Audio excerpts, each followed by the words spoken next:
la categoria juvenil. Els joves catalans es van imposar davant dels asturians, que van aprofitar la visita per conèixer la ciutat.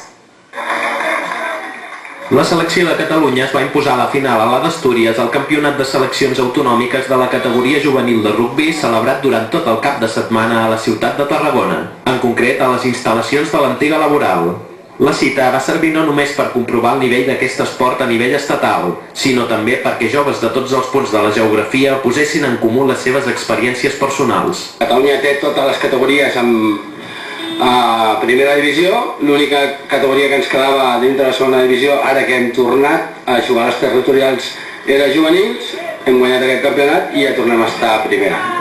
Curiosament, la Federació Catalana va organitzar aquest torneig a nivell espanyol quan està lluitant el reconeixement internacional per poder competir com a entitat independent de la Federació Espanyola de Rugbi.